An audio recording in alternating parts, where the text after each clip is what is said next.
Баршаңызға сәлем. Алдыңғы видеодағы айтқандай көрсеткендей, бүгін мынадай кулондарды жасайтын боламын сіздермен бірге. Ол үшін бізге не қажет? Бізге ол үшін 3-4 мм 8 хрусталі қажет және бисеріміз қажет болады. Ине жібіміз қажет.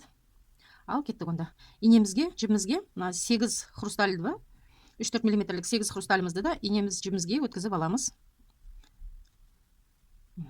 8-інде жібімізге өткізіп алдық. Жібімізді 56 см қылып аламыз. Бұл жолы жібіміздің ұшынан 15-20 см қалдырудың қажеті жоқ. Бір 5-7 см қалса болды. Енді осы 8 хрусталіміздің ішінен екінші рет жібімізді өткізіп аламыз. Міне.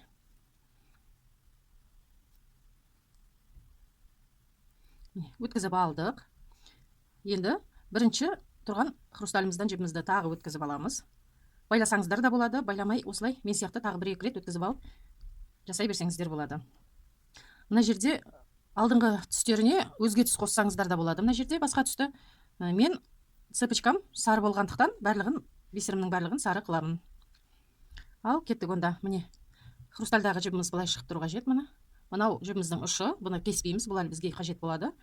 Мына жібіміз былай екеуі екі беттей қасып тұру керек. Енді осы жерде инемізге 4 бисер өткізіп аламыз.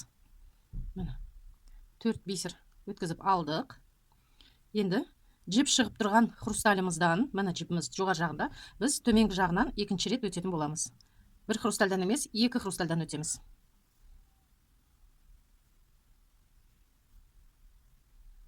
Сонда 4 бисеріміз бір хрусталь тасымызды былай гүл секілді айналып өтеді. Екінші хрусталімізді де дәл осылай айналдырып гүл секілді өтеміз. Бірақ ол кезде 4 бисер емес, 3 бисер ғана алатын боламыз. Міне 3 бисер ғана. Өйткені 4-ші бисеріміздің ішінен мына жерден жоғары жағынан өтетін боламыз қайтадан.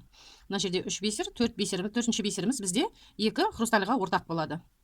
4-ші бисерден өтеміз, хрустальдан өтеміз. Бір соңғы бисеріміз 2 хрустальға да ортақ болғандықтан барлығында осылай 4-4 өтен болады. Келесі осы хрустальдардың барлығын дәл осылай айналып өтеміз. 3 хрусталь алып, 3 бисер алып, 4-шісі ортақ болады. Айналдырып өтеміз. Ең соңғысына келгенде ол жерде екеу ғана аламыз. Оны сіздерге көрсететін боламын қазір. Міне достар, соңғысына да келіп жеттік. Міне жібіміз хрустальдан шығып тұр.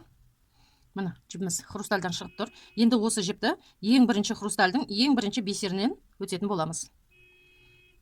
Кейін енді инемізге 3 бисер емес, 2 бисер ғана аламыз. Себебі мына жақта 1 бисер бар, және мынаяқтағы хрусталіміздің 1 бисері бар.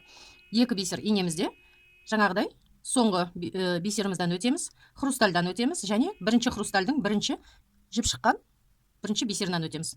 Сол кезде 4 бисеріміз түгел болады. Міне гүл тәрізді болды. Енді осы жоғарыдағы тұрған мына 2 бисерлардың барлығының ортасынан инемізбен жібімізді өткізіп айналдырып шығамыз.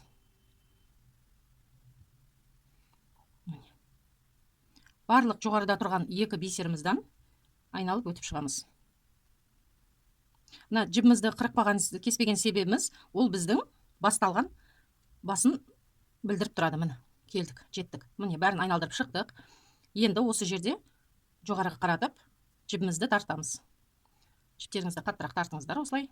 Міне қайтадан бірінші 2 бисерімізден өтеміз. Енді екінші рет осы жерде айналдырып шығу қажет. Босап кетпес үшін қаттырақ тартып, барлығының арасынан тағы 1 рет айналдырып өтіп шығамыз.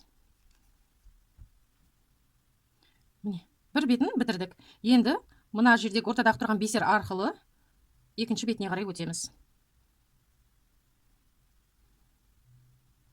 Міне бастаған жерімізге қайтып келдік. Енді осы жерде тағы да мына жақтағы жасаған әрекетімізді қайталаймыз. 4 бисер алып, айналдырып, 3 бисер алып, айналдырып, ең соңына дейін келіп, 2 бисерменен аяқтаймыз да, дәл осылай аяқтаймыз. Міне достар, мен екінші бетінде тігіп болдым. Енді мынау бастаған қалдырып кеткен ұшымызды осы жерде қиып тастаймыз.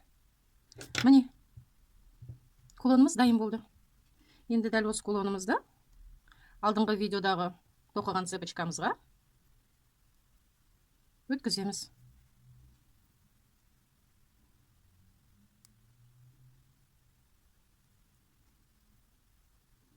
міне түсінбеген жерлеріңіз болса алдына қарай өтіп көре аласыздар. Менімен бірге болғандарыңыз үшін сіздерге үлкен рахмет. Істеріңізге сәттілік.